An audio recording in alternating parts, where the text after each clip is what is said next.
Cat Earth by Owlset is an adorable competitive game where you are playing as a cat in a flat earth situation and you are trying to knock your opponent's houses off the end of the world.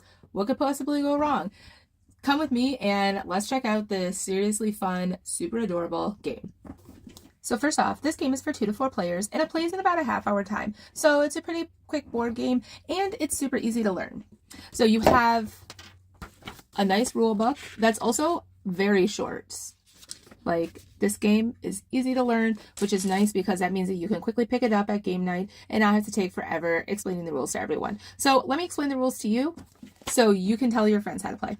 So here's the game board for Cat Earth. And as you can see, there are about a bunch of little houses on here. Now I'm going to set up a 2-player game. So in that game, you would be using the houses with the number 2 on them. These are the 4 different colors that you can play with in the game, so let's go ahead and set up a 2-player game. In a 2-player game, players are going to take turns putting their houses on the board on the correlating houses, just depending on how many people you're playing with. So for this 2-player game, I'm going to go ahead and put these houses out now.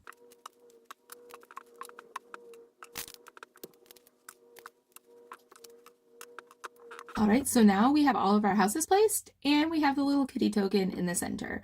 And now the last thing that you will do is each player will take a turn placing a tree somewhere on the board.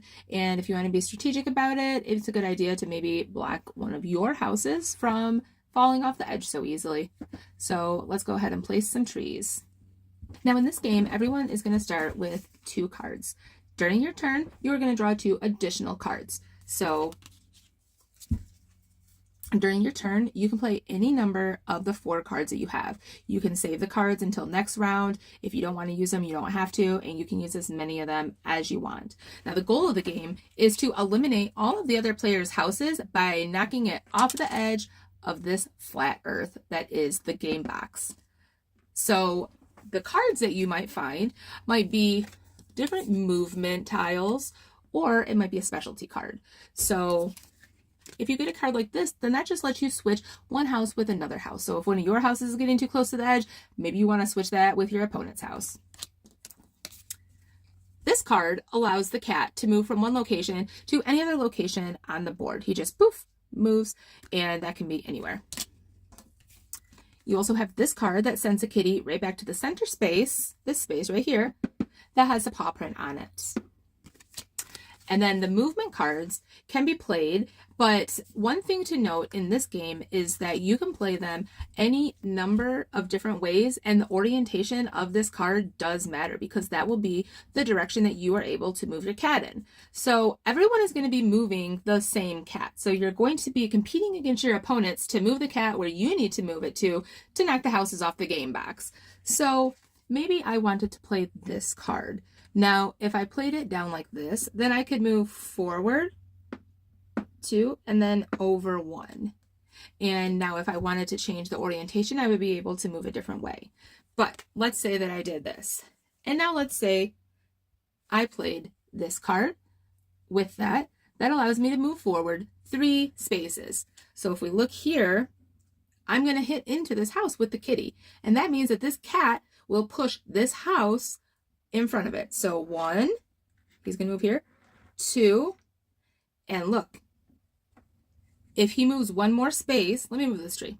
If he moves one more space, he's going to knock into these 2 houses. This house is going to push this house, causing it to fall off the edge of the earth. So my third, I will push that forward, and I have successfully eliminated one of the blue houses. So in this game, you're just going to take turns going back and forth, trying to knock over your opponent's houses. The last player with houses left wins. And the one interesting thing is that you can have up to 4 cats on the board at once. So what I forgot to mention was when this draw pile runs out and there's no more cards to have, then another cat spawns in on the center paw print. Now, if the first cat is already there, he cannot spawn in until the first cat has moved. So during your game, you could potentially have up to 4 cats playing on the game board and you can split your card movement up between any number of them. However, you can't split the specific movement. So for this card, I would not be able to move 2 spaces forward with this cat and 1 space forward with this cat. I would have to use all 3 movement on one singular cat.